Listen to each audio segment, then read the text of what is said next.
responder. ¿Cómo les va? Bienvenidos a DTV, el periodismo en el Congreso, último día de la semana, con todo lo que dejó la sesión, todo lo que pasó hoy también. Tenemos mucho para poder compartir y analizar junto a ustedes, de mano de los mejores, no por mí, por ellos dos. Vero, ¿cómo andás? Buenas tardes. ¿Qué tal, Meli? ¿Cómo estás? Hacete Buenas cargo. tardes. Bueno, ahora agarro la pelota. Sí, bueno, hoy ya comenzó también de nuevo el trabajo de las comisiones. Se reunió legislación penal para tratar un tema muy sensible que está vinculado a las muertes que se producen en nuestro país y sobre todo en distintas provincias por las picadas ilegales. Esta situación se está tratando a partir de dos proyectos que entraron en la Comisión de Legislación Penal y de eso vamos a estar hablando. Muy bien, muy interesante. Hola, Pato, llegaste finalmente. Había mucho lío. Ya la ciudad es un caos total. Efectivamente, sí. Bueno, además está el tema de que se usa poco el transporte público por el tema COVID-19, así que hay mucho auto particular, hay mucho reclamo social. Básicamente hoy había mucha gente convocada en el Obelisco, así que bueno, tiene que ver con los episodios de Guernica, así que la verdad que era como muy complejo llegar al Congreso. Melina, me parece que hay una cuestión muy importante, que lo hablábamos los otros días con alguna diputada del oficialismo, que es bueno, ahora ya está el presupuesto. ¿Y qué es lo que viene? Porque quedan nada más que a partir del próximo lunes, quedan menos de 30 días de sesiones ordinarias. Va a haber una gran puja, siempre pasa a esta altura del año, por ver qué presupuesto no, qué proyecto de ley se trata y cuál no. Porque no hay tiempo para todos, no hay decisión política para todos. Entonces habrá que ver, me mira con atención, Verónica, porque te digo, habló esta diputada del bono solidario, por ejemplo. Yo recién le preguntaba a ella porque se votó en el Senado el etiquetado frontal de alimentos.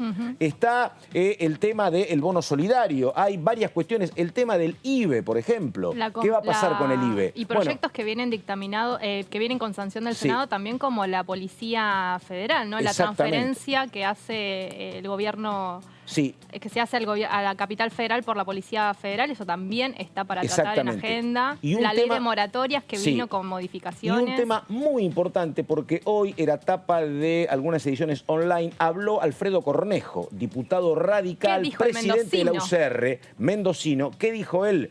El acuerdo que planteó la presidenta, la vicepresidenta, el acuerdo posible, dijo, para evitar el bimonetarismo, podría ser, pero la primera condición que pongo, dijo, que ponemos como radicales, es no tratar la reforma judicial, que es otro tema que recordamos, se aprobó en el Senado, que podría tener tratamiento parlamentario en diputados. No te la veo. Si ya no lo tuvo, Pato. Bueno, coincido con vos, pero digo, es una de las cuestiones centrales, así que me parece que después del presupuesto, ver qué se trata y qué no de aquí al 30 de noviembre. Esta mañana estuvo reunida la Comisión de Legislación Penal y en ella, de ella formó parte el diputado Martín Soria, que está ya escuchándonos del otro lado. Hola, ¿cómo te va, diputado? Buenas tardes. Tenemos alguna dificultad para poder escucharlo. A ver si lo podemos corregir. Tal vez sea alguna cuestión del micrófono de la computadora. A ver. Ahí bajito, un poquito. En lo personal es bastante dificultoso poder hacer la nota así que vamos a tratar de rechequear el audio con el diputado porque es un esfuerzo, por lo menos el mío, para estar ahí atenta a lo que dice y se va a perder bastante el diálogo. Decía, hoy temprano se reunió la Comisión de Legislación Penal, pero también es interesante preguntarle al diputado porque, naturalmente, estamos a muy poquitos días del efecto que causó la aprobación del presupuesto 2021, las derivaciones que eso lleva. Depende de a qué provincia pertenece cada uno de los diputados, la sensación es bien diferente. Para algunos es un presupuesto absolutamente federal, para otros resta más equidad. De hecho, lo hablábamos ayer mismo, para algunos diputados de la oposición, lo que se pierde principalmente es autonomía por parte de las provincias. No es el caso de Río Negro, que me parece que quedó bastante bien posicionado respecto de la repartición de las distintas partidas presupuestarias, quedó bastante bien. Vos tenés ese dato, Vero, seguramente. No, hay bastante preocupación, sobre todo por la situación de la economía futuro, ¿no? Porque más allá de que se aprobó en la Cámara de Diputados el presupuesto 2021, algunos ya están marcando preocupación a lo que va a ser el mes de diciembre. Te quería recordar que en la comisión de hoy, que preside Carolina Gailar, estuvieron hablando sobre esta situación tan problemática que son las picadas ilegales, sobre todo aquellos que tunean su auto, buscan competir para subir en las redes sociales esta práctica y lo hacen en calles donde circula muchísima gente. gente, muchos accidentes y hace muy poco tuvimos que lamentar la muerte de Tayel en La Matanza, un nene de 6 años que iba caminando con sus papás. De hecho, hoy Noelia, su mamá, estuvo hablando sobre esta problemática y a raíz de eso se presentaron 2 proyectos de ley. Uno del diputado del Frente de Todos, Ramiro Gutiérrez, y otro de la diputada de la oposición, Luján Rey, y eso es un poco lo que se estuvo debatiendo en el día de hoy. Vero, sobre lo que decís vos, conozco y mucho la lucha sobre todo de los familiares, tanto sobrevivientes de hechos de tránsito como familiares que hoy ya no tienen consigo a sus seres queridos producto de haber sido arrebatados de esta manera tan absurda. Vivian Perrone, por ejemplo. Vivian Perrone es una de ellas, es, te diría, la más emblemática, que ha perdido a su hijo Kevin hace muchísimos años atrás sobre la avenida Libertador. En el municipio de Vicente López, la ha tenido que batallar mucho, pero todas las víctimas de estos hechos, la organización no gubernamental, digo bien, Luchemos por la Vida también, lo que quieren es que se constituya la figura de asesinato de tránsito, que sea una figura autónoma del Código Penal y que considere las mismas penas en expectativas que matar a alguien con una pistola, que alguien tiene y debe representarse el riesgo que conlleva ir conduciendo muchas veces borracho y muchas veces excediendo la velocidad y, como dice Vero, jugando picadas, que es algo que es absolutamente ilegal. Esa figura justamente no está tipificada, la figura de picada como tal, ¿no? En el Código Penal, y eso es un poco lo que pretende hacer este proyecto de modificar un artículo particularmente para que se incorpore y tenga penalidades. En muchos países de Latinoamérica, incluso en Uruguay, en Brasil, tienen una cierta cantidad de años de penalidad, y en Argentina la figura más cercana es exceso a velocidad. Fíjense ustedes todo el debate que había abierto en Uruguay cuando el representante de artistas había él mismo como acompañante presionado el freno de mano de un trompo y de esa manera desató un asesinato de tránsito. Una cosa es tener un accidente, el accidente es algo que es evitable y eso le puede pasar a cualquiera, y otra cosa es representarse el daño que puede generar una persona incumpliendo con una o varias normas de tránsito. Ya tengo al diputado Soria ahí del otro lado. Hola, diputado. Ahora vamos a intentar a ver si lo escuchamos bien. ¿Me escuchan bien ahí? Ah, perfecto. Ahora impecable. es otra cosa, impecable. ¿Cómo le va? Bien, ¿ustedes? Muy bien. Bueno, estábamos queriendo conocer los puntos más importantes de los que se trató hoy en la Comisión de Legislación Penal y profundizábamos particularmente en algo que como periodista me tocó cubrir muchísimas veces, que son las muertes absurdas en situaciones de tránsito, que son denominados popularmente asesinatos de tránsito, pero no están tipificados en la ley como tal. Exactamente, como bien decís, hoy tuvimos una reunión informativa con la Comisión de Legislación Penal que comanda la titular de nuestra comisión, que es la diputada Carolina Gailar, y la verdad que el orgullo, ¿no?, de poder compartir con todos los diputados y diputadas la experiencia de contar con gente especialista en el tema, como el titular de la Agencia Nacional de Seguridad Vial, así como también varios jueces, fiscales, hasta de provincia de Buenos Aires, algunos con muchos años de experiencia en este tipo de temas que tienen que ver con un ilícito penal aberrante. También pudimos escuchar un caso conmovedor, como es la mamá de este caso tan conocido, ¿no? Este nene de 6 años, Tayel, que murió atropellado en una picada, ¿no? Tayel, un nene de 6 años. Y pensemos que muchas leyes, que es parte de nuestro trabajo, ¿no? Muchas leyes, muchos códigos, muchos artículos tienen una antigüedad muy grande. Incluso hay artículos que existen desde mucho antes que las motocicletas y han quedado desactualizados, ¿no? Las motocicletas, la idea misma de una picada de autos, ¿no? Bueno, se trata de ir ayornando la legislación, en este caso la legislación penal, a los nuevos tiempos y a los nuevos ilícitos, porque quien conduce un vehículo, una moto, en una picada, sabe perfectamente que puede ocasionar daños irreparables, gravísimos para toda la vida, ¿no? Diputado, Dale. Diputado, ¿qué tal? ¿Cómo le va? Verónica Benaim lo saluda. Estaba pensando si esta posibilidad de correr picada se podría básicamente trasladar a un lugar tipo autódromo o de alguna manera, no sé si el proyecto... Los picódromos. Claro, si eso está contemplado en el proyecto o el proyecto simplemente trata de incorporar esta figura en el Código Penal con un tipo de pena justamente.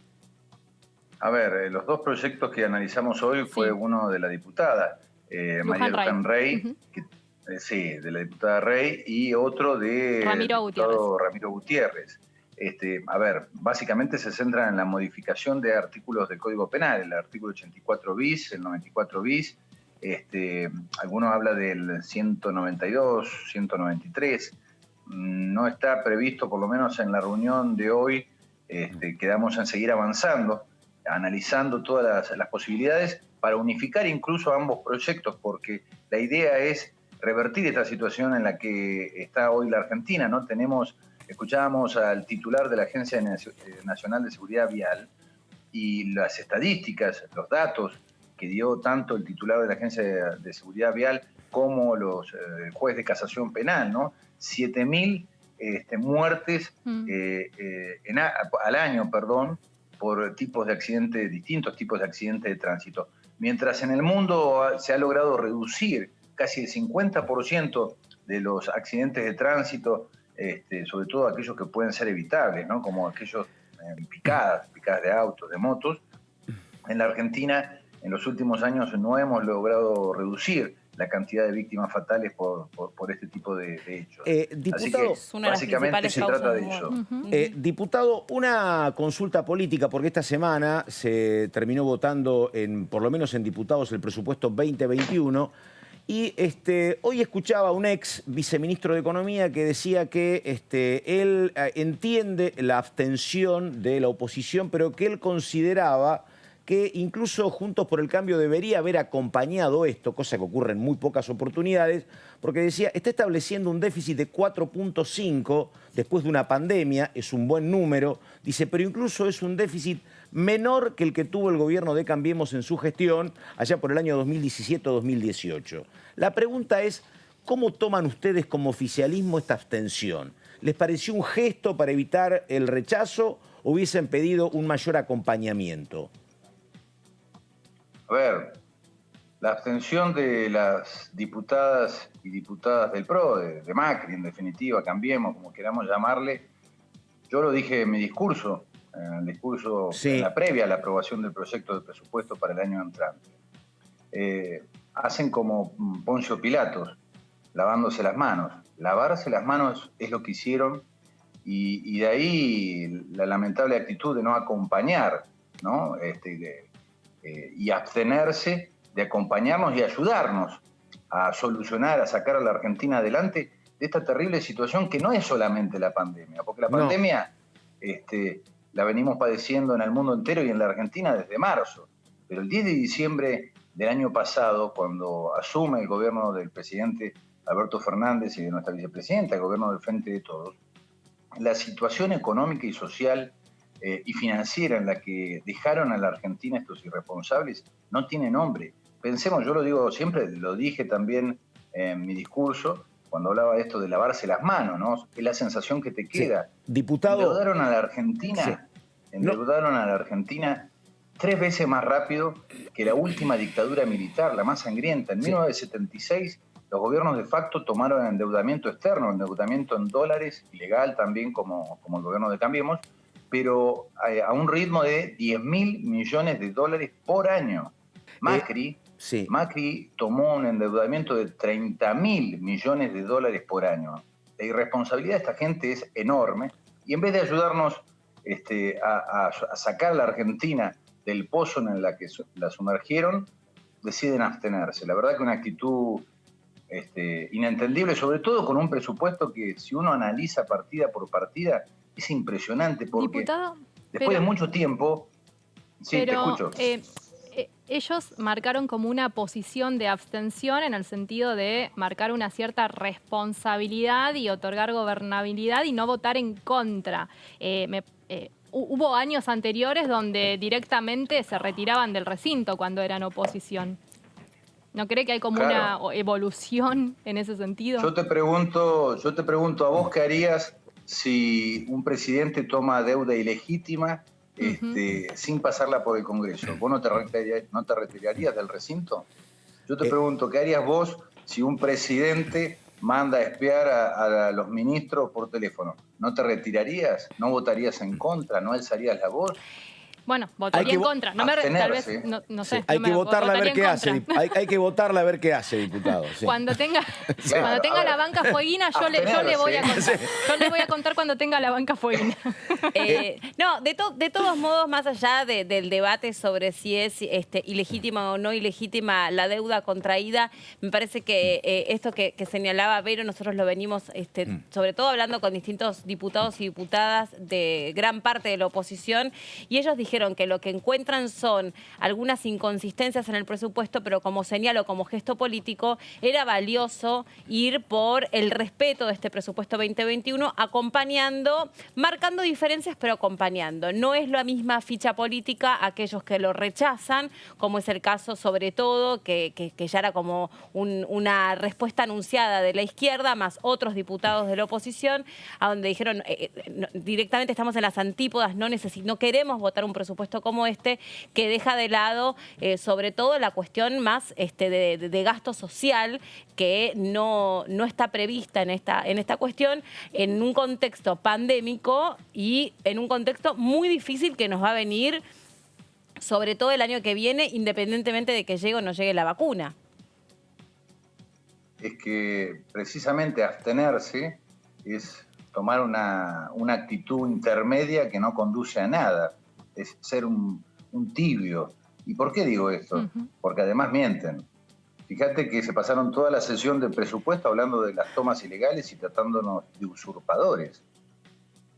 Una verdadera locura. Sí. Pero más allá de eso, mienten, siguen mintiendo, incluso ahora que se fueron del gobierno, porque ¿cómo van a decir que este presupuesto 2021 no tiene gastos o previsiones para la inclusión social cuando casi la mitad del presupuesto para el año entrante se va a gastar, se va a invertir, porque para nosotros no es un gasto como para ellos, en precisamente políticas sociales de inclusión? Más de 4, escucharon bien, 4 billones de pesos destinados al Ministerio de Desarrollo Social. Es decir, este año no solamente el gobierno nacional tuvo que hacerse cargo del país fundido que nos dejaron el macrismo y estos diputados y diputadas, sino que además tuvimos que en la emergencia de la pandemia inventar el ingreso familiar de emergencia, inventar los ATP para que dejaran de cerrar empresas. Recordemos que en los últimos 4 años cerraron 25.000 pymes en la Argentina. Cada empresa, cada negocio que cierra la persiana, apaga la luz, son empleados que van a la calle. Diputado, tuvimos que inventar los ATP y pagarle el salario, el 50% del salario de 230.000 empresas. Tuvimos que inventar la tarjeta alimentar en la emergencia de la pandemia y en la emergencia social. Tuvimos que aumentar las asignaciones familiares. Todo eso 2020. Y el año que viene, en todas las partidas de desarrollo social, un incremento impresionante. Pero además, si me permiten, si uno analiza partida por partida, se dan cuenta claramente del cambio de paradigma que plantea nuestro gobierno, nuestro presidente. Diputado, perdóneme. De objetivo. Una consulta que tiene que ver con esto, porque vio que la vicepresidenta planteó, en un mensaje después compartido por Alberto Fernández, planteó la posibilidad de acuerdos.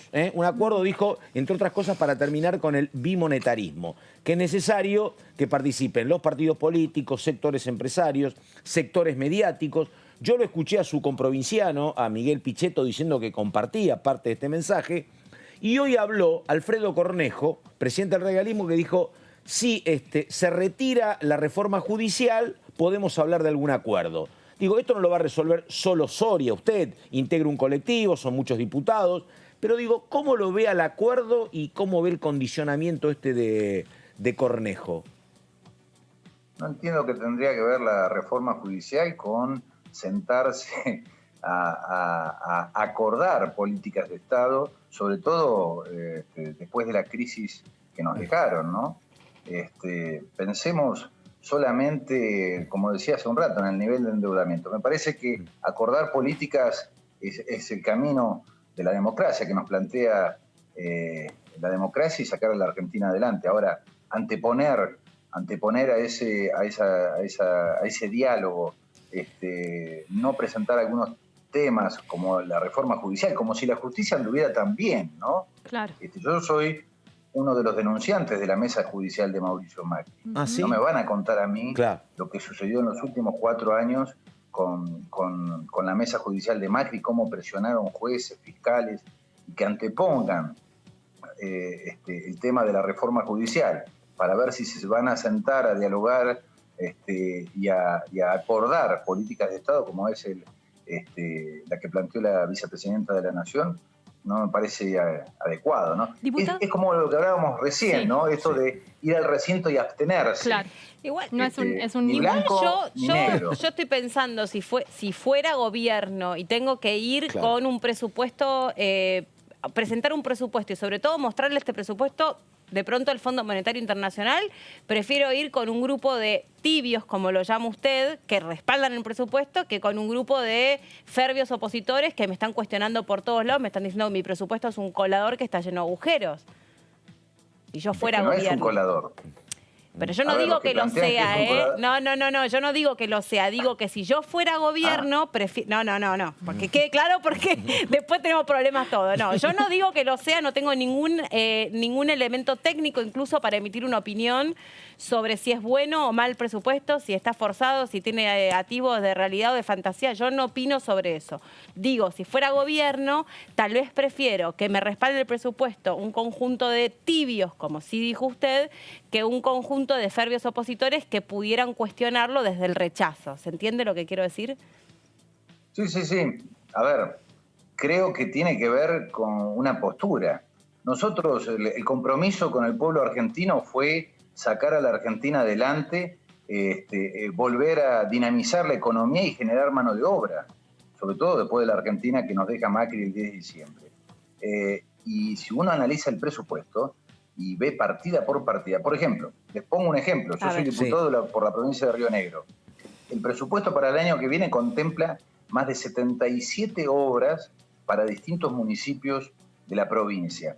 Hacer obra pública es generar trabajo.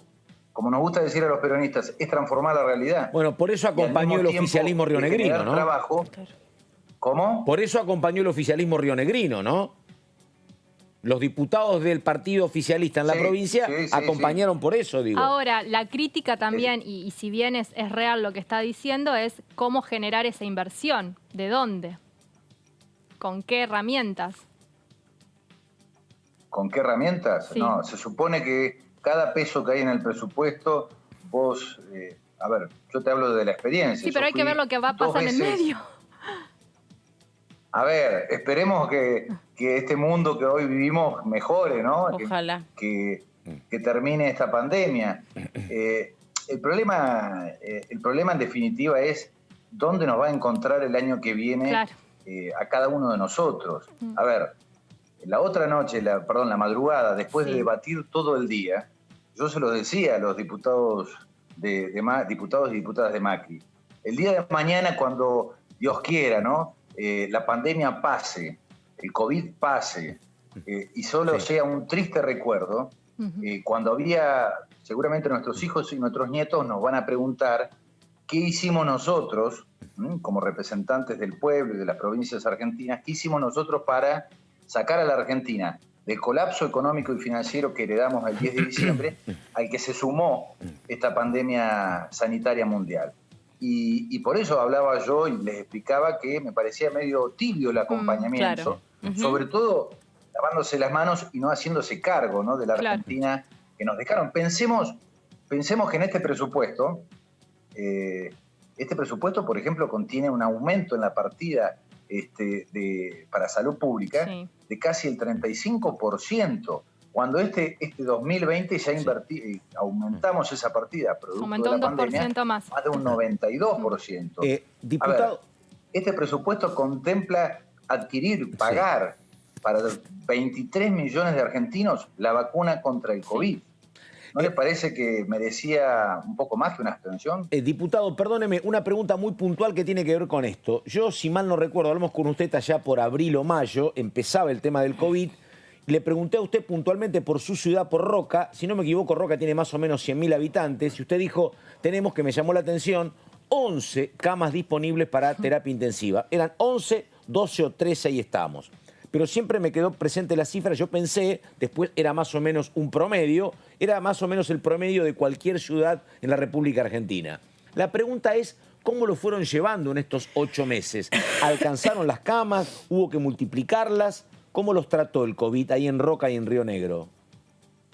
Bueno, en la provincia, precisamente ayer estuvo el ministro de Salud Pública de la Nación, Ginés González García, reunido con la gobernadora en otra localidad, no aquí en General Roca, en la ciudad de Catriel, también aquí en Río Negro, y obviamente desde el Gobierno Nacional enviaron nuevas camas UTI, camas de terapia intensiva. Y en relación a la pandemia aquí en la provincia, por lo menos hasta ayer teníamos el 90% de camas ocupadas. También en Neuquén es seria la situación, ¿no? Pero me parece que, a ver, los números no mienten. Lamentablemente a la fecha en nuestra provincia ya tenemos 600 fallecidos por la pandemia, por el COVID. Un número muy grande. Sí.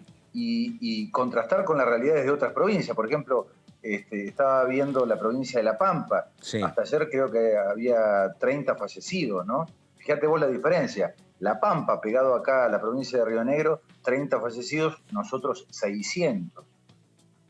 Bueno, tiene que ver con cómo reaccionó cada provincia, cada sistema sanitario frente a la pandemia. Ni hablemos de Formosa con el gobernador Gildo, ¿no? Tiene que ver con la realidad de cada provincia, qué hizo cada provincia con su sistema sanitario, qué inversión hubo, cómo venía de antes, ¿no? Diputado, muchísimas gracias por haber conversado con nosotros sobre todos los temas. Fue muy cálido el intercambio, así que le agradecemos mucho. Que tenga lindo fin de semana. Igualmente, buen viernes para todos. Chao, hasta luego. Bueno, las posturas son interesantes porque son bien equidistantes, ¿no? Según con quién habla uno, ahora, por ejemplo, esto es una novedad para mí. Que hayan ido por la abstención es de tibios. Vos sabés que hoy hablaba con un economista, Javier Timerman, que es el hermano del ex canciller. Ajá. Pero bueno, es un hombre que trabajó en fondos de inversión y más. Él dice que habla permanentemente con inversores. A vos te preocupaban los inversores y a vos también decías, ¿va a estar esta plata? Bueno, claro, ¿cuál va a ser la sustentabilidad? Él me dijo una cosa que para mí es novedosa. Él dice, mira, los presuntos inversores en la Argentina no me preguntan por cuestiones técnicas, no me preguntan por el dólar bolsa, no me preguntan por el contado con liqui. ¿Sabés qué me preguntan a mí? ¿Qué preguntan? Si va a haber continuidad en las políticas de Estado. Cosa que siempre te lo reclaman. Esto es, a ver, estaba Cristina, vino Macri. Terminó Macri, viene Alberto. ¿Qué va a pasar? Distintas recetas. Exactamente. Y ¿Sabes bueno, qué me piden? Dice eso, continuidad en las políticas de Estado y me piden unidad. Él anduvo por ahí proponiendo que el presupuesto lo presentaran juntos Lacunzi y Martín Guzmán. Claro, igual lo pongo en duda que no averiguan el tema del dólar. Pero puede ser, pero perdóname, lo averiguan, pero ¿sabés qué? Me dicen que ellos consideran que no es la variable, que no es la cuestión más grave, determinante. ¿Me entendés? Porque ellos miran las reservas que tenés, lo miran seguramente. Me llamó la atención que digan, lo más preocupante para nosotros es que esto, como decís vos, cambie rotundamente cuando hay o elecciones de medio turno o cambio de presidente. ¿Vos cómo haces? Esto lo conversábamos hace 1 o 2 días. ¿Cómo haces para generar alternancia política y continuidad? Y planes económicos de largo alcance. Para algunos, la deuda, el dinero que se le pidió al Fondo Monetario Internacional es ilegítimo, es una barbaridad, es gravísimo. Entonces, a la pregunta de Vero, yo no soy economista, tampoco opino si el presupuesto es bueno o es malo, lo dejo recontra claro porque me excede completamente, me parece que sería un abuso de mi parte, opinar sobre si es bueno o sobre si es malo. Pero digo, muchos dicen también, ¿de dónde sale el dinero después para las partidas? Generando mayor presión impositiva. Esta es una de las bibliotecas. Tú no estoy diciendo nada que no le damos en los diarios. Otros dicen, nada que nos hayan dicho por acá tampoco, ¿no? Perdóname, y desde el otro lado es, tenés que emitir. Pero te digo, pero no se puede emitir más. Bueno, no sé, viejo, porque te digo la verdad. Hoy decía Emanuel Álvarez Agis, que es un economista muy escuchado, que es una persona que trabajó al lado de Kicillof, pero dijo, mira, me dedico ahora a la actividad privada. Es un hombre muy escuchado por empresarios y por el propio gobierno también, donde él dice, Yo creo, dice, y él no lo conoce a Guzmán, yo creo que es un presupuesto equilibrado. Él dice, yo creo que lo debería haber acompañado Juntos por el Cambio porque te están planteando un déficit que es un déficit lógico. Te dicen 4,5. Ojo, que es un número. ¿Sabes qué significa 4,5? Que vos vas a tener más gasto que los ingresos. No es una cuestión demasiado... Como estamos acostumbrados. No, a ver, lo que te dicen es lo siguiente. Este año vos tenés un déficit del 9% de tu presupuesto. Una enormidad, porque tuviste la cuestión del COVID. Sí, pagos sociales y en salud. Pero él te dice, es un cálculo que si vos tenés más o menos lo que se calcula en materia de ingresos por la cosecha, te llegás a evitar el tema de más gastos en salud, puede ser que vos cumplas con este déficit. Que es mucho para cualquier país, pero acá es un número relativamente normal. Lo deberían haber acompañado. Pero y que más o menos, porque vos decís, voy a tener menos gasto en la contención de la pandemia, pero el año que viene, si Dios quiere, la Organización Mundial de la Salud, y a propósito que el diputado Yedlin me está escuchando del otro lado, y todo, no aparece la vacuna. Y aparece la vacuna, vos igual vas a tener que tener un periodo que es transicional, a donde hasta que pones en marcha y hasta que pones la vacuna, eso no significa como para mí bien dice la oposición, el 1 de enero vos tenés menos no es de la noche a la mañana. No. Ni tenés más puestos de trabajo. Estuve con Juan Carr, el cálculo de Juan Carr en materia de pobreza para el 2021 es muy, muy alto y muy preocupante. Bueno, un hombre que trabaja cara a cara, ¿no? Conoce muy bien de la situación. Que no puede decir que es ni oficialista ni opositor, efectivamente. Sí. Voy a aprovecharme de la sonrisa de Yedlin que me anticipan, nos está haciendo del otro lado para saludarlo y para incluirlo acá en el debate. ¿Cómo le va, diputado? Gracias por atendernos. ¿Cómo anda? Muy bien, muy bien. Muchas gracias. Muchas gracias a ustedes por la invitación. No, al contrario. Bueno, decíamos, ¿no? Entre muchas cosas. Por más que la vacuna esté el 31 de diciembre, la tengamos acá y hayamos vacunado a toda la población de riesgo y más aún, el 1 de enero no vamos a tener menos pobreza y el 1 de enero no vamos a tener contenida a toda la gente que quedó patas para arriba después de esta pandemia. Más allá de la cuestión política, ¿no? Es como un cálculo que es, lamentablemente, me parece que no hay que ser demasiado abusado para darse cuenta que va a ser así. Digo, respecto Coincido plenamente. Yo creo que ni en los mejores, digamos, expectativas que tenemos, nadie piensa que eso sea así. Primero es que no sabemos todavía si las vacunas o cuál de las vacunas llegará a ser suficientemente efectiva y segura. Ojalá sean todas, ojalá pase eso. No sería lo habitual, digamos, en la historia de la medicina. Claro. Hoy hay cerca de 23 enfermedades solamente que hoy tienen vacunas efectivas, o sea, y aún las vacunas que más rápido se han hecho han demorado 4 o 5 años. Con lo cual, si bien es verdad que este es un caso muy particular y por supuesto la ciencia ha avanzado en estos últimos años a un ritmo mucho más rápido que en el resto de la historia humana, no va a dejar de ser una excelente noticia que contemos por lo menos. Sin dudas.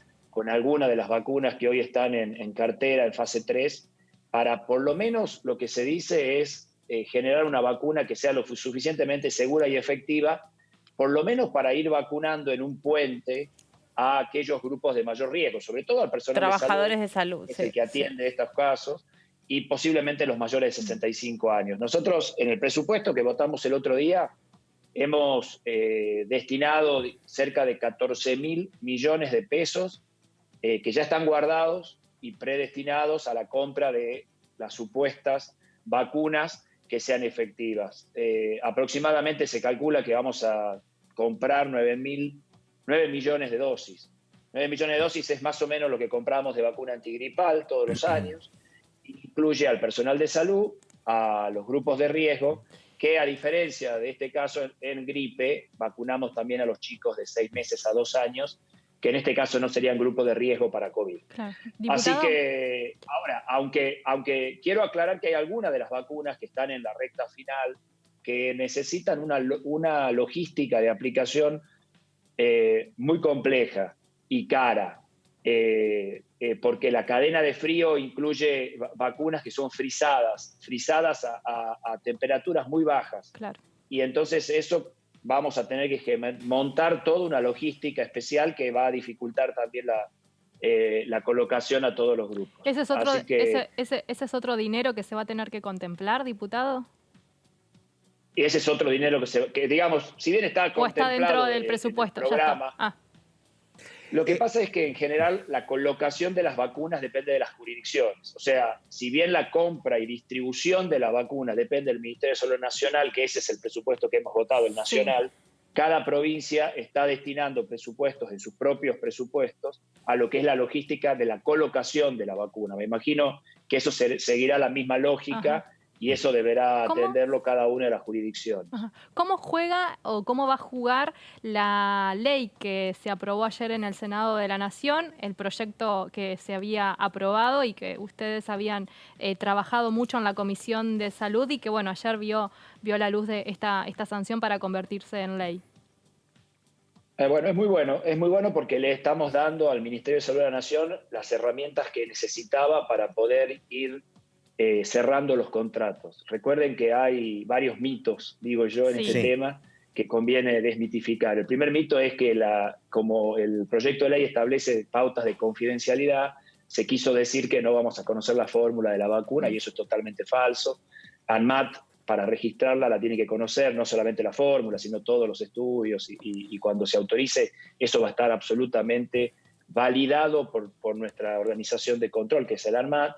El segundo mito es que la prórroga de jurisdicción incluía a todos los argentinos que si íbamos a tener un problema con la vacuna y queríamos hacer una demanda al laboratorio o al ministerio, íbamos a tener que viajar a Londres. Eso es mentira, absolutamente, a Londres o a Hong Kong o a Nueva York. Sí. Eso solamente ocurre para el contrato entre el ministerio y el laboratorio, no para los terceros vacunados, digamos, o sea, no para los vacunados, sino para los que compran la vacuna. Diputado, y por último, el tema de las indemnizaciones. Sí, las indemnizaciones van a ser, digamos, compartidas con el Estado solamente en aquellos laboratorios que ponen la vacuna a un valor muy subsidiado. O sea, hay vacunas que parece que van a costar $4 la dosis. Aquellos laboratorios que pongan ese precio seguramente van a exigir que las indemnizaciones sean compartidas. Pero si viene un laboratorio y quiere poner una vacuna a $23, como hay algunos que están diciendo que costaría la vacuna de Moderna, por ejemplo, u otra, por supuesto que esos no van a tener por qué compartir ninguna indemnización con los estados. Es solamente para aquellos laboratorios que ponen un precio muy subsidiado y están exigiendo entonces, yo te subsidio el precio, pero compartimos las indemnizaciones. Esas son las tres mitos de esta ley que, como vos decís, dio a luz ayer en el Senado y que por suerte le va a permitir al Ministerio ya mismo contratar. Diputado, ya que estamos con los mitos, le pregunto por dos mitos más.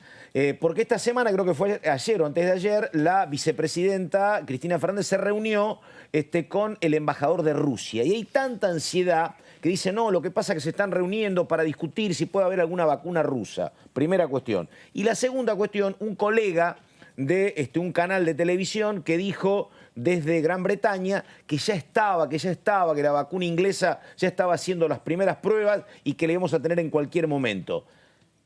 ¿Qué sabe de ambas cuestiones como dato de la realidad concreto, diputado? Sí, me parece que las dos son noticias bastante reales. Rusia tiene una vacuna que está en fase 3, y bueno, si la fase 3 termina positivamente, será una de las vacunas posibles a contratar. Hay que tener un poquito de cuidado porque hay otras vacunas que están en fase 3 que están mucho más adelantadas que la vacuna rusa. La vacuna rusa se está hoy probando, hay países que tienen distintos tipos de reglamentaciones. Ustedes saben que, por ejemplo, Emiratos Árabes está vacunando al personal de salud con una vacuna china. Rusia está vacunando a parte de sus Fuerzas Armadas con la vacuna de ellos. Ya no en experimentación, o sea, los está vacunando. Ya o sea, la está utilizando. Hay países desde octubre. que han tomado decisiones, son decisiones que nosotros las vemos como no cuestionables, correctas. Nosotros, el país, cuestionable. Nosotros creemos que primero hay que garantizar la seguridad y la eficacia y recién después usarlas como tratamiento. Una cosa es colocarle a voluntarios humanos en vías a experimentación y otra cosa como tratamiento. Eso en cuanto a lo ruso. En cuanto a lo inglés, sí, sin duda, una de las vacunas, la de Oxford, la de AstraZeneca, una de las que más avanzadas y adelantadas está. Miren, yo voy a ser de vuelta optimista. Casi todas las vacunas en fase 3 están demostrando mucha eficacia. Poco problemas de seguridad. Esa es la verdad. Recuerden que, la vacuna antigripal que nosotros nos ponemos todos los años, es una vacuna que tiene una eficacia, depende del año, pero que está en el 60%, claro. No es una vacuna del 100%. Claro. No se le exige a ninguna vacuna que sea 100%. Claro. Ya con una vacuna que sea 60, 70%, la pandemia cambiaría radicalmente en su propagación. Claro. Sí. Diputado, y según el presupuesto, la plata que se destina a estas 22.000 dosis aproximadamente de vacunas de COVID, ¿se va a mirar cuál es la vacuna que se pueda comprar, alcanzar? ¿Cómo va a ser eso en ese momento? ¿22.000 o 22 millones? No, 9 millones. 9 millones de dosis se calcula aproximadamente. Estamos hablando de 14.000 millones de pesos. En el presupuesto, 14.000 millones de pesos. A mí me parece no incluyen a mí me parece que cuando se las vacunas de calendario. ¿No? Bueno, pero sí. Me parece que se explicó con un 22.000.4 o algo así. A ver, nosotros tenemos en el presupuesto 2 renglones de vacunas. Uno del calendario nacional de vacunas, que es de cerca de 30.000 millones de pesos. Y creo que es 36.000, si no me equivoco. Y tenemos un renglón especial para vacuna de COVID que está alrededor de los 16.000 millones de pesos. Claro. Pero son 2 renglones separados. Y para COVID se calcula comprar 9 millones de dosis. También hay que ver cuál es la vacuna, como te digo, cuál es el precio. Porque hay vacunas que porque estaba haciendo como el cálculo, claro, $4 no, pero una. Vos sos un peligro haciendo los cálculos. Deja. No, claro, pues estaba pasando los cálculos y, bueno, digo, por eso, que se iba a contemplar a la hora de comprar la dosis, ¿no? Si la calidad o el precio. No, a ver, nosotros necesitamos 9 millones de dosis. Claro. Eso es lo que necesitamos. Me imagino que si no nos alcanza porque el precio de esa vacuna no es la que pretendíamos, qué sé yo, y entonces se pedirá una ampliación de presupuesto. Y si es que sobra, y bueno, se usará el dinero para otra cosa. Claro, 22 millones de vacunas, ahí está. Lo estaba buscando. Exactamente, son 9 millones de dosis que incluyen a todos los mayores de 65 años, todo el personal de salud y grupos especiales de riesgo, cardiópatas, diabéticos, obesos, mórbidos, problemas en sus defensas, claro, inmunodepresivos y demás. Exactamente, exactamente. Diputado, le agradecemos mucho este contacto. Sabemos que ahora en un ratito tiene otra comisión o que va a participar de la Comisión Conjunta de Derechos Humanos y Garantías y Legislación del Trabajo. ¿Cuáles son los temas, el anticipo de los temas más importantes que van a tratarse ahora en un ratito nada más en la comisión? La verdad es que no me animo a darte el tema claramente porque estoy bastante envuelto en llamas con el tema de salud y las vacunas. La inscripción de la condición de... Acá tenemos la apuntadora oficial del programa, no se haga ningún problema. Ya lo ponemos en tema en un segundito. Es la inscripción de la condición de detenido o desaparecido en los legajos laborales de los trabajadores en el sector privado. Es un proyecto de ley que también viene siendo Esto que ya se hizo en el sector público. Exactamente. Lo venimos discutiendo. Replicarlo en el sector privado. Bueno, no me mate, porque les saqué una bolilla ahí sin avisar, perdón, no me mate. No siempre. Nos pasa siempre. Es que son muchos temas. No le digo a mí lo que me cuesta. No le puedo explicar. Bueno, le mando un saludo grande y lo vamos a estar siguiendo de cerca, por supuesto, porque la pantalla de TV lo va a estar transmitiendo en vivo. Un saludito. Muchas gracias. Chau, muchas gracias a ustedes. Hasta luego. A las 15 horas, entonces, vamos a estar transmitiendo a partir de las 15 horas esta reunión conjunta. Claro, sí, la verdad que estar sentado en la oficina de un diputado con la cantidad de temas sobre los que tienen que bucear, por eso es tan importante, te lo digo a vos sobre todo que por ahí estás del otro lado, que decís, a ver, ¿para qué sirve una comisión? Bueno, justamente porque van recibiendo técnicos de distintos temas que son los que les acercan información concreta y específica que ellos como legisladores de la que tienen que nutrirse para después elaborar leyes y sobre todo para poder informarse y decir, bueno, cuáles son las particularidades que tienen que requerir cada texto y cuál no. Exactamente. Dale, ¿no? Que tenés más problemas cuando perteneces a un bloque chico, porque tenés que multiplicarte entre las comisiones. Y sí, es así, por supuesto. Vos integrás el bloque del Frente de Todos, son muchos, son 100 y pico. Vos podés decir, mira, Carlos Ger se dedica puntillosamente a presupuesto y Hacienda, que es muy complejo. Pero vos tenés a Nicolás del Caño, Romina del Pla, que quieren estar atentos, tenés que estar en salud, en presupuesto. Digo, que por ahí lo integran, y por ahí lo integran las comisiones, pero tienen que participar de los temas. Cuando al bloque más grande tenés mayores posibilidades de especializarte.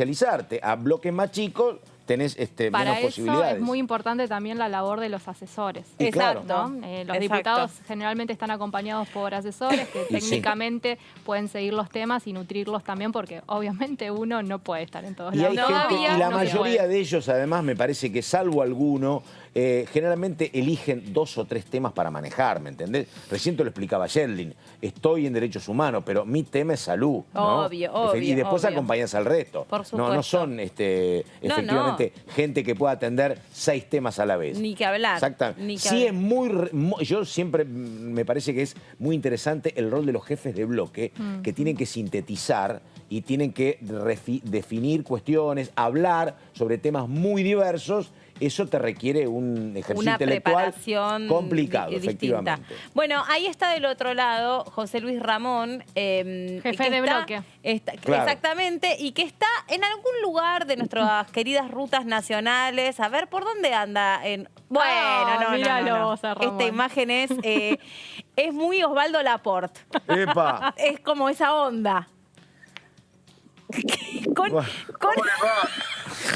¿Qué tiene? Mirá que empiezan los cachetazos, Lo que tiene en la mano, quiero saber qué. Un rebenque. No. No, ya sé. ¿Qué? No. Cuando uno está en la Pampa Argentina, Mirá vos. fíjense, esto es trigo. Van a cosechar el oro amarillo Claro. de la Pampa Argentina. El trigo está un poquito verde todavía. Y hay un viento que te ¿Cómo le va? lleva Buenas también, tardes. sí. Muy bien. Bueno, diputado, queríamos conversar un poco sobre el presupuesto, porque lo tratamos de buscar, ni bien terminó la reunión, pero me imagino que después de una jornada tan larga era difícil encontrarlo ahí para poder analizar el presupuesto, así que dejamos pasar un día nomás para conocer su opinión. Si usted tuviese que adjetivar este presupuesto 2021, ¿se aprobó un presupuesto que tiene qué características? Bueno, yo no sé si yo sé que ustedes tuvieron la oportunidad de seguir el desarrollo de la larga sesión que tuvimos para discutir los temas. Desde nuestro bloque y desde nuestro interbloque tuvimos a lo largo de todo el desarrollo en la comisión de presupuesto varios temas que en positivo nosotros fuimos analizando, logramos obtener una síntesis de la lista larga de pedidos que teníamos, como bloque minoritario que somos, obtuvimos algunos, pero que para nosotros fueron muy fuertes, y sobre todo porque tienen en cuenta 2 aspectos que creemos que este presupuesto tiene muy distinto en relación al que existió en el año 2019 y que se discutió durante el 2018. Este tiene una visión que lo apunta a intentar que en el año 2021 haya un fuerte desarrollo en infraestructura, sobre todo en intervención de infraestructura del Estado, que yo creo que cuyo principal objetivo es lograr empleo para muchísimas personas que, sobre todo después de la pandemia, y espero que...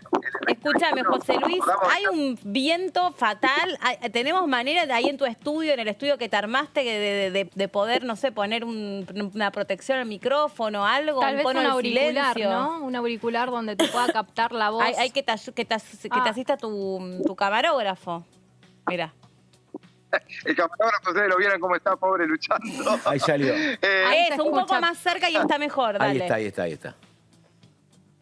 El tema, lo que yo le decía, el presupuesto, a nuestro entender, desde nuestro interbloque, ha logrado un aspecto que nosotros creemos que es positivo, que es el desarrollo de la infraestructura a partir del Estado Nacional. Sí. Y la verdad que el porcentaje de obras que se han incluido y en la medida que se puedan ejecutar, va a ser un generador de empleo muy importante y sobre todo de obras de infraestructura, como por ejemplo aquellas que han sido asignadas a la provincia de Mendoza, va a permitir, en la medida que se pueda ejecutar, obviamente, un objetivo que tiene, que es poder dar empleo, y ojalá pudiéramos estar hablando de pospandemia durante el 2021. En el caso particular, creemos que sigue adoleciendo de algunas cuestiones que están relacionadas con los temas que nosotros planteamos sistemáticamente y de manera transversal, el relacionado con los usuarios y consumidores. Cuando hablamos de usuarios y consumidores, como lo hemos dicho muchas veces, aquella persona que sale a la mañana a trabajar en cualquier aspecto de relación de dependencia, monotributista, comerciante, pyme, cuando termina su jornada es un consumidor. Y estuvimos a punto de aprobar, decir que parte de la negociación de nuestro interbloque fue la eliminación de un artículo que le daba una cantidad de dinero enorme, 350 millones de dólares, a las empresas que transportan el gas con una pérdida que tuvieron en el año 2018, en época del presidente Macri. Y por otro lado, se logró un aspecto que para nuestro interbloque y para la provincia de Misiones y aquellos que son provincias que tienen límites con otros países, una declaración y una asignación de comercio libre, sobre todo en la provincia de Misiones, la provincia de Formosa y del Chaco, que son limítrofes, y que viene siendo muy postergada año tras año, esta vez, luego de una discusión media áspera sobre el final de la sesión, aprobar desbeneficio para esta provincia, lo que nosotros nos satisface sobremanera. Diputado, le hago una consulta respecto a esto que usted rescata en cuanto a la obra pública. Es una bandera un poco de varios gobiernos. Recuerdo Mauricio Macri con los PPP, que no sé al final si esto queda contemplado de alguna forma en el presupuesto. Muchas obras prometidas que nunca se gestionaron, nunca se ejecutaron. El Plan Belgrano, básicamente. Bueno, el Plan Belgrano y otras obras en distintas provincias que nunca vieron la luz, básicamente. Digo, ¿no es un poco ingenuo siempre poner a la obra pública como la bandera de recuperación y sobre todo teniendo en cuenta el contexto en el que estamos, la crisis económica, el tema de las inversiones, lo que está costando con esta deuda de arrastre? Mirá. Sí, yo lo entiendo, pero a mí me parece que en esto yo creo que hay que hacer una valoración política, sobre todo de banderas que lleva un frente que gobernó durante 4 años, intentando favorecer con cada decisión de planificación en infraestructura, de planificación en prestación de servicios, sobre todo los servicios públicos, en los que el objetivo estaba pensado en favorecer solamente a un grupo muy chiquito de empresarios que se iban a publicar. Después hay otra visión que creo que es la que tiene este presupuesto, que es generar un sistema de infraestructura y de obra pública que en principio, y espero no equivocarme, está apuntado no a favorecer a un pequeño grupo de empresarios, sino que va a ser administrado a través de funcionarios elegidos como... lo quiero decir bien para no desentonar, Dígalo. pero no es la misma manera de pensar el presupuesto de la época del presidente Macri que la época del presidente Alberto Fernández, y es uno de los aspectos que nos llevó a avalar en general y apoyar al frente de todos, votando positivamente en general el presupuesto. Diputado, una consulta, y me importa su posición porque usted no es un hombre del oficialismo, ha votado a veces cerca del oficialismo, pero usted conduce un bloque que es como muy preciado en materia de números. Hay como perfume de acuerdo, habló Cristina Fernández esta semana, más que hablar, se expresó a través de las redes. Hoy dijo algo Alfredo Cornejo, dice, bueno, si dejan de lado la reforma judicial, podemos hablar de algún posible acuerdo. Otros hablan de que por qué no estaban presentes ministros de Economía de Macri presentando el presupuesto junto con Guzmán. Le pregunto, ¿usted cree que puede haber alguna posibilidad? Cristina Fernández habló de evitar el bimonetarismo. ¿Cree que puede haber algún tipo de diálogo con la oposición o con parte de la oposición? ¿O lo ve como lejano a eso? Qué buena pregunta que la que acabas de hacer. Yo creo que con una Voy a parte pedir de aumento de sueldo, entonces. Se nos va a agrandar. Sí. Se nos va a agrandar, después no lo baja nadie. Sí, Sé lo que le digo. Sí. Está bueno que sea grande, porque él está haciendo una pregunta que va al corazón del problema que tenemos en la Argentina. Y hay una parte de la oposición que lamentablemente somos una minoritaria, que creemos que lo único que puede llegar a establecer políticas de Estado es llegar a un acuerdo de consenso de todas las fuerzas de la oposición. Y te doy un ejemplo. Lo que ocurrió en marzo previo a la declaración de cuarentena con motivo de la pandemia que recién se iniciaba. Fuimos a una reunión todas las fuerzas políticas y nos pusimos de acuerdo para tomar una decisión de Estado. En este caso es igual, pero hay un problema. Y es una piedra fuerte que le han puesto adelante al presidente Fernández, y es el hecho de que Juntos por el Cambio, el radicalismo asociado al PRO, y estoy hablando del radicalismo nacional presidido por un exgobernador de mi provincia, y el PRO dirigido por la... por Patricia Bullrich, ministra de Seguridad Pública. Ellos tienen un problema, porque están tratando de discutir quién va a ser el líder de esa oposición. Al no tener un líder, aquellos que son los más duros, yo practicaba un deporte en el que cuando uno le tiraba un tacle a los tobillos al que estaba enfrente de uno, era para derribarlo. Y la pretensión de muchos, de aquellos que forman parte de esa oposición, es tratar de derribar al gobierno. Y eso es lo último que debiera existir en un país en donde las distintas fuerzas políticas tuviéramos la idea de que llegando con consensos a tratar de acordar sobre determinados temas, tendríamos una política de Estado que miraría el futuro de la Argentina. Porque lamentablemente... Porque mucho de lo que se está haciendo es hacia adentro, es hacia adentro de esta oposición. Exactamente, y yo lo veo lamentable. Se vio lamentable en la discusión del presupuesto.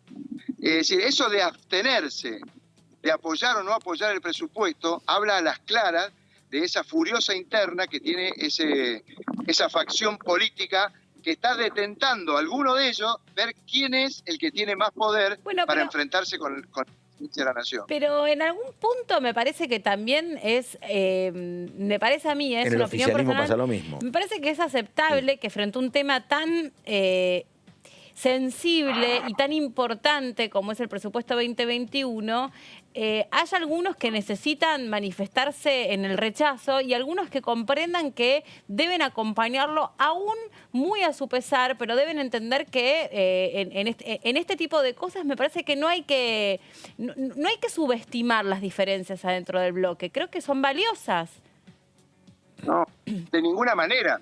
Vos vean, en el bloque chiquitito que tenemos nosotros, tenemos nuestras discusiones y son legítimas porque vivimos en democracia y representamos intereses en donde, por ejemplo, en esta, diputados que pertenecemos a una provincia, como en el caso mío de Mendoza, Santa Cruz, Carambia o cualquiera de los integrantes del bloque, apoyamos los intereses de una provincia de Misiones que está muy lejos de nosotros. ¿Qué te quiero decir? Llegar a acuerdos, y los consensos es llegar a acuerdos en donde el tire y afloje es lo que permite llegar a... Mirá mi provincia. Nosotros venimos peleando por la idea de que se establezca una zona fría en donde el valor de la tarifa del gas no sea adecuado a las condiciones climáticas y a la capacidad económica de un lugar donde es áspero vivir en el invierno.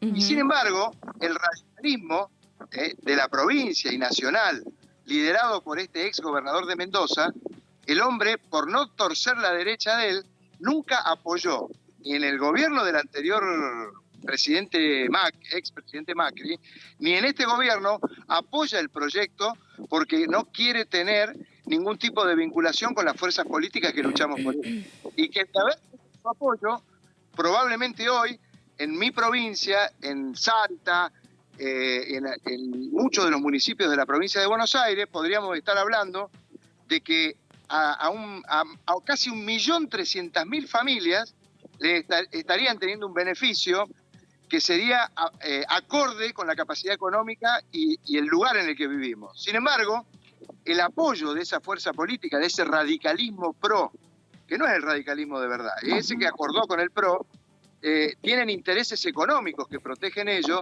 que están a contramano de los intereses económicos de miles de familias que no pueden tener el apoyo desde el Estado para poder vivir con bienestar y de mejor manera.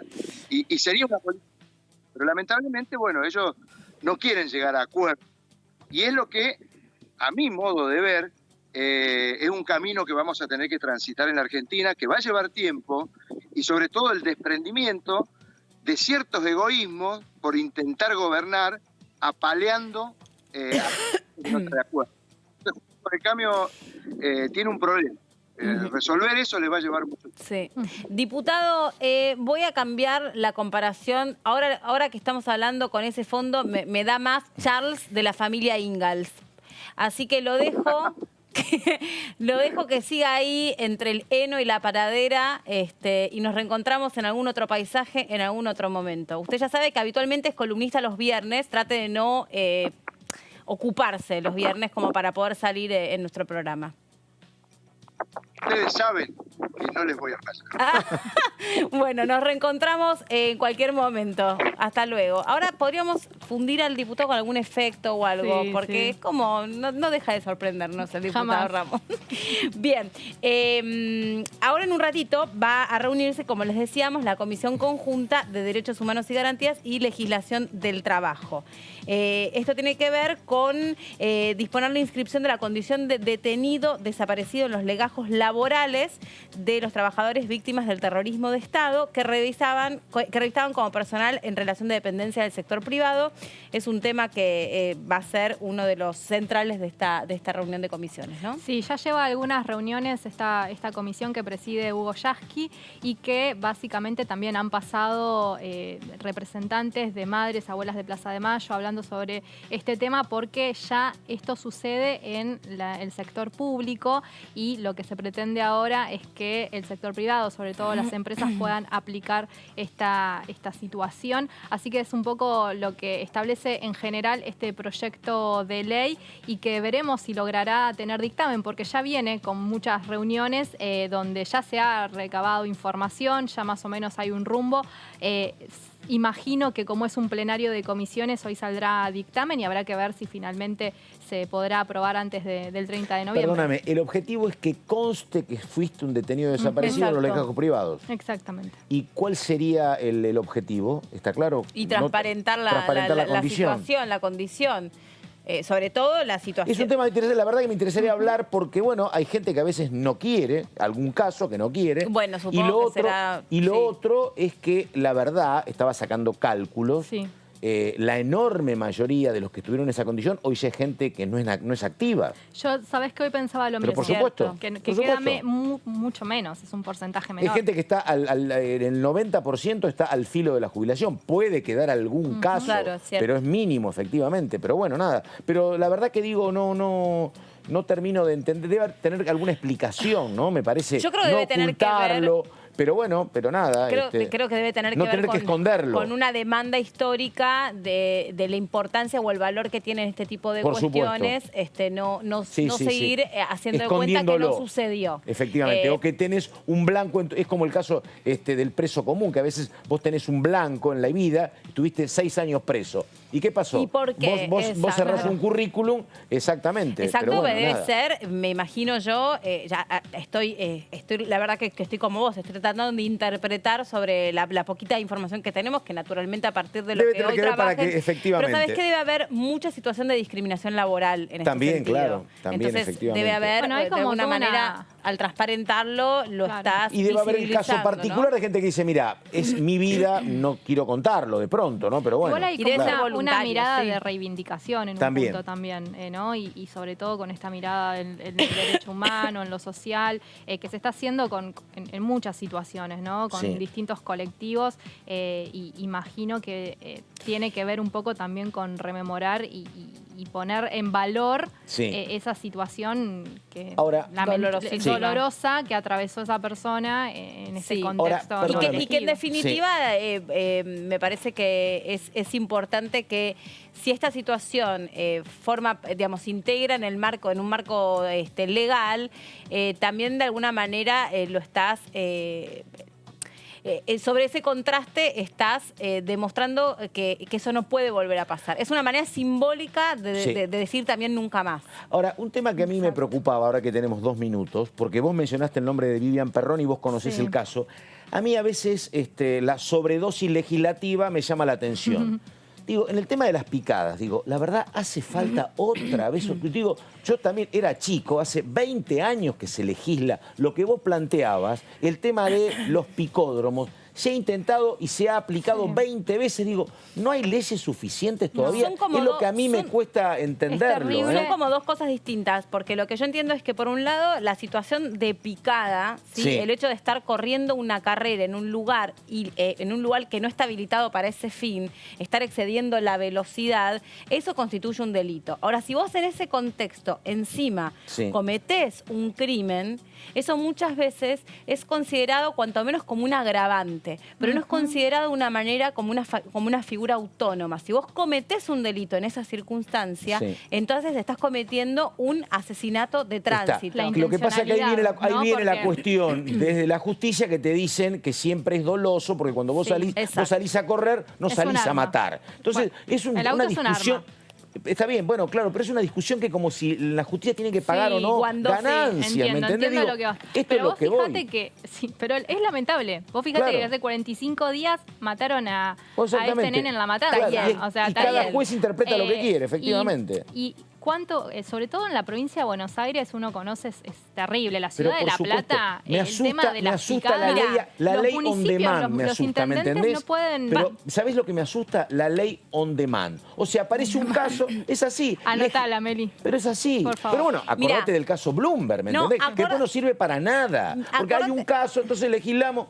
Y después estás saturado de leyes y estamos como hace 20 años. Eso es lo que a mí me llama la atención. A mí lo que me parece interesante en este sentido, que siempre lo dicen los familiares de víctimas y que es lamentable y tristemente esta polémica se reaviva cada vez que hay una víctima más. Hoy por hoy es una de las principales causas de muerte. Supera incluso a los homicidios cometidos en situación de inseguridad. Cuando vos decís, bueno, yo me armo por si vienen ladrones y hay toda una campaña del desarme de la sociedad civil, no hay una campaña lo suficientemente seria para decir, señores, no puede ser, ni que se tome alcohol al manejar, esto no puede ser, y se sigue cometiendo. Acordate el caso de Eugenio Beppo. Pero por supuesto. Que fue gravísimo y fue emblemático. Lo que me preocupa es sobreabundancia de leyes y los hechos siguen ocurriendo y no cambia nada. Y después tenés, como vos decís, Meli, el tema de que después le queda al juez la interpretación de lo que se legisló acá. Bueno, pero vos fíjate, entonces, hay dos cosas que quiero. Vos fíjate que el Código Penal no establece esta figura. Claro. Entonces, vos sabés que cuando hay un juicio penal, se va al Código Penal y si el delito no está tipificado como tal, no cuenta, digamos, ¿no? Entonces, básicamente tiene que correr y tiene que tipificar exactamente Y si se consideran algunos agravantes. Por ejemplo, si vos tenías alcohol en sangre, agravante. Si vos estabas corriendo una picada, agravante. Pero nunca se equipara a una persona que agarra un arma. Disculpame que termino la idea. Nunca se equipara el asesinato de tránsito a una persona que agarra un arma en su casa, sale y mata. Pero por supuesto. Cuando es lo mismo. Porque un tipo que es mayor de edad, que conduce borracho a máxima velocidad y en el medio avasalla toda la legislación, porque toda la legislación, incluso la de la libre circulación del otro, está cometiendo el mismo crimen, es equiparable al agarrar un arma y después y la otra cuestión, que ustedes dos lo conocen mejor que yo, el tema de la situación social del que comete el delito. Digo, el caso Vivian Perrone, ¿cuánto tiempo estuvo pidiendo? No es ¿me entendés? Si en el 90% de los casos el que mata a bordo de autos importantes está en una situación mejor o por lo menos mejor defendido. Exactamente. A eso es lo que digo. En la práctica, lamentablemente. Bueno, lo que vos decís, el tema de la sobreabundancia de leyes también. Porque es muy difícil de llevarlo, perdón, te interrumpí mal, perdón, pero es muy difícil llevarlo al homicidio culposo. Pero queda siempre en el homicidio con dolo o al dolo eventual. Entonces, como siempre queda ahí, nunca es con culpa. Con culpa o culposo que te representás y que sabes que lo que estás haciendo puede generar como resultado indefectible la muerte, perdón. La sobreabundancia de leyes de la que habla Pato es un tema también a tratar, pero ¿qué pasa con esto? También hay códigos, una constitución que hay que renovar, que van pasando los años, van pasando cosas nuevas o viejas, pero que tal vez uno no va tomando la conciencia cuántas cosas se han modificado a lo largo de todos estos años.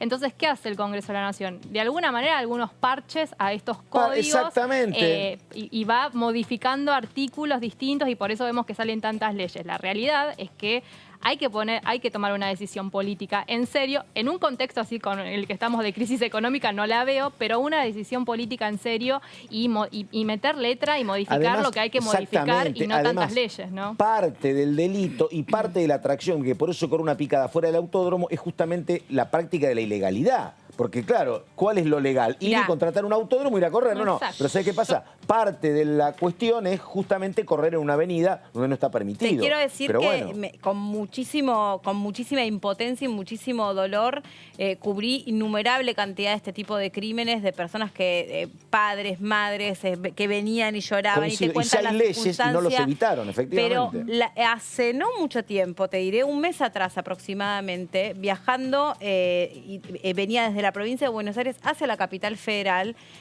por el acceso oeste, a plena luz del día, había una juntada, en plena pandemia, una juntada de motoqueros que iban sobre la autopista haciendo wheelie, corriendo picada. Haciendo wheelie es ir sobre una sola rueda, ¿no? De la moto. Yo decía, están a 1000 metros del peaje, a 500 metros del peaje. ¿No pasa una persona que les ponga un patrullero y los demore a estos tipos? Pero era una barbaridad lo que estaban haciendo. Y en esas circunstancias, ¿se acuerdan ustedes el caso de las 4 maestras que estaban sobre la avenida Maipú volviendo de una comida? Estaban paraditas en el semáforo, venían amigas de toda la vida. Maipú y Aedo, Maipú al 1000.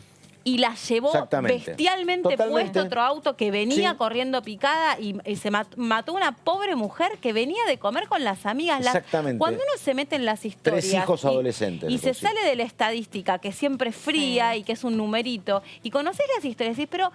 Aparte la atropelló a 140 kilómetros por hora. Una barbaridad, un asesino. Por eso te digo, hay hechos que son asesinatos de tránsito y no hay más tutía sobre eso, no hay más discusión. Lo que yo, sinceramente, más allá de la cantidad de leyes que hay o no, digo, en serio, ¿por qué siguen demorando temas que hoy son centrales y fundamentales? O por qué con las herramientas que hay no alcanzan para la condena, ¿me entendés? También ese es el problema. ¿Y por qué? Porque por lo mismo que un juez de ejecución penal después le podrá salir en libertad. Entonces, como dice podrá, la palabrita es podrá, chau, sale, ¿entendés? Entonces, ese es el punto. A mí me parece que realmente estas son las cosas importantes. Verónica es diputada y vos a la Corte Suprema. Yo me voy a mi casa. No podés todavía. Dale.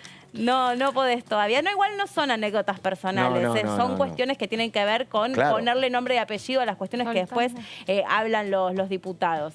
Que siempre es buenísimo porque por ahí a veces uno se queda en la letra también fría de un proyecto de ley, pero está bueno poner el ejemplo en tu vida cotidiana para que también se entienda de qué es lo que se está trabajando.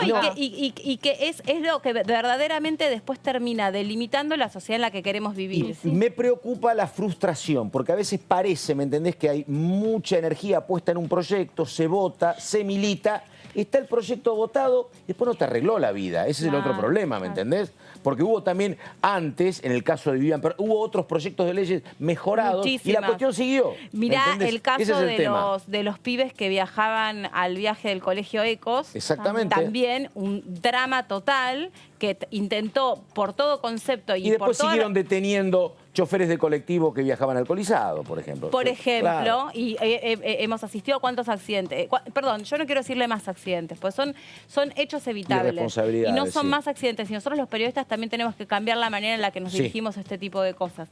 ¿Estás viendo la pantalla o estás viendo los diputados que estaban conectando? El plenario de comisiones donde van a tratar este proyecto de ley de inscripción de la condición de detenidos desaparecidos en los legajos laborales de los trabajadores activos del terrorismo de Estado en el sector privado. Las comisiones que van a participar van a ser la de Derechos Humanos que preside Hugo Yasky y también la de Legislación Laboral que preside Vanessa Siley, que los vemos a los dos justamente en pantalla. Están tratando de lograr el quórum ahora, porque claro, como participan 2 comisiones, el quórum es distinto y tiene que haber una cierta cantidad de diputados tanto de una comisión como de la otra para poder empezar a avanzar en el proyecto de ley que se va a tratar en el día de hoy, que replica un poco la situación del sector público, es lo que se pretende hacer. Veremos, Meli, si hoy van a firmar dictamen. Sí. Bueno, los dejamos entonces ahí con los diputados que se están conectando en las dos comisiones. Nosotros les estamos haciendo compañía, estamos esperando que se terminen de conectar, que se reúna quórum para esta comisión que, repito, dispone la inscripción de la condición de detenido desaparecido en los legajos laborales de los trabajadores de víctimas del terrorismo de Estado que revistaban como personal en relación de dependencia del sector privado. Es uno de los temas que van a trabajar hoy los diputados. En el último día de la semana, ahí podemos volver a compartir seguramente los monitores con los diputados que se van logueando para empezar a trabajar alrededor de este tema.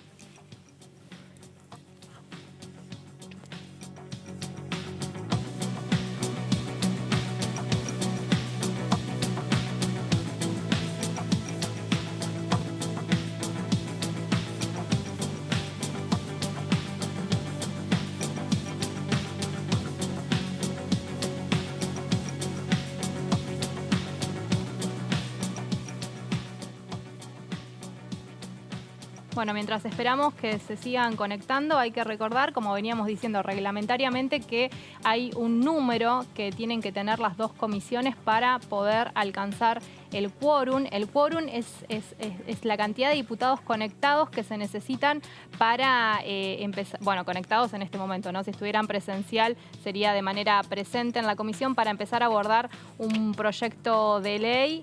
Sin ese número no se puede abordar el trabajo de la comisión, en este caso como son dos, legislación del trabajo, legislación laboral y derechos humanos, se requiere mucho más la cantidad de diputados que tiene que estar presentes. No recuerdo bien cuántos integrantes tiene cada comisión. Pregunta.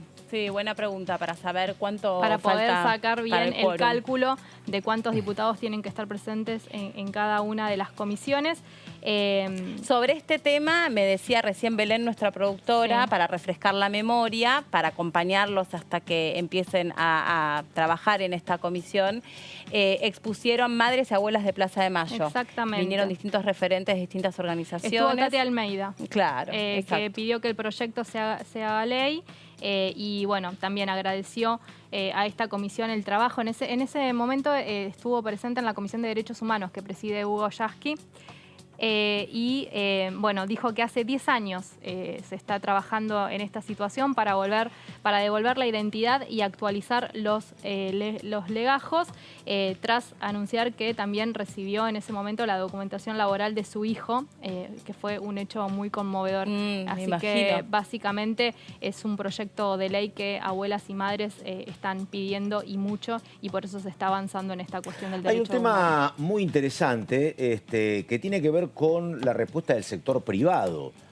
Porque yo estoy haciendo memoria, el sector privado a veces responde a posteriori en este tipo de cuestiones.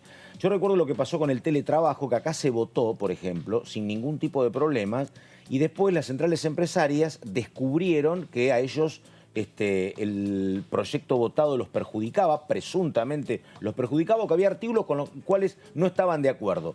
Tuvo que ir al Senado y modificarse de acuerdo a los reclamos, básicamente de la Unión Industrial y de AEA, la Asociación Empresaria Argentina. Digo esto, no creo que aquí acontezca esto, pero el sector privado es como muy reticente a que se metan en cuestiones que ellos consideran que pertenece a la órbita de sus empresas. Estoy recordando ahora, por ejemplo, la resistencia de Daniel Pellegrina al proyecto que estaba previendo, el proyecto aquel de Máximo Kirchner y de Graciela Camaño, que se terminó votando. Bueno, tampoco quería el sector privado representado en el presidente de la Rural que hubiese algún tipo de legislación que determinara determinadas cuestiones sobre campos privados. Sí. Ahora, si acá hay una pelea de 10 años, como plantea Tati Almeida, seguramente ha habido previamente algún tipo de reticencia en el sector privado que dice, mirá, este es un tema, si lo quieren aplicar en el sector público, háganlo. En lo que tiene que ver con antecedentes y legajos de nuestro personal, no queremos que haya condicionamientos de este tipo. Me parece, estoy hablando por lo que uno ha aprendido a conocer del sector privado en este tiempo. Hay un hecho no menor con lo que vos estás diciendo, que si bien esta situación se está llevando adelante en la administración pública, fue a través de un decreto. no a través de una ley. Por eso te digo. No son ¿Me entendés? El sector diferentes. privado en algunas oportunidades sigue muy en detalle lo que pasa con las cuestiones de la Cámara de Diputados. En algunos proyectos. Claro. En otros no hay tanto seguimiento, descubren cuando estos proyectos trascienden la opinión pública, cuando tienen media sanción o cuando ya están con aprobación de diputados y senadores, y ahí reaccionan y empiezan a operar sobre el Ejecutivo para reglamentación. Por eso digo, a lo mejor a esto lo toman como una cuestión que lo aceptan sin consideraciones, pero uno los ve muy remisos a aceptar cualquier tipo de cuestión que, según ellos, determine condicionamientos sobre un ámbito que consideran privado. Así que se verá. El proyecto de ley fue presentado por una diputada que ya tiene mandato cumplido, que es Carla Pitiot, lo presentó en el año 2019, pero como todavía tiene Frente Renovador. Del Frente Renovador, exactamente, pero como creo que ahora tiene algún cargo... funcionaria del Ejecutivo, sí. Como tiene todavía estado parlamentario, se retomó este proyecto y por eso se está debatiendo ahora. Y lo acompañan, por ejemplo, diputados que tal vez veamos en pantalla: Cecilia Moró, José Luis Ramón, Florencia Peñalosa, Jorge Taboada y también Facundo Moyano. Recordábamos que estuvieron presentes las madres de Plaza de Mayo, de la línea Ahí lo fundadora. veo, Eduardo Félix Valdés. Sí, Katy pero todos Almeida, estos son oficialistas. Vera Jarach, claro. Habrá que ver lo que pasa con gente de Juntos por el Cambio, efectivamente. Muy bien, ahora sí ya hay quórum conformado, se quedan ustedes con el trabajo de las comisiones. Nos reencontramos en cualquier otro momento. Chau.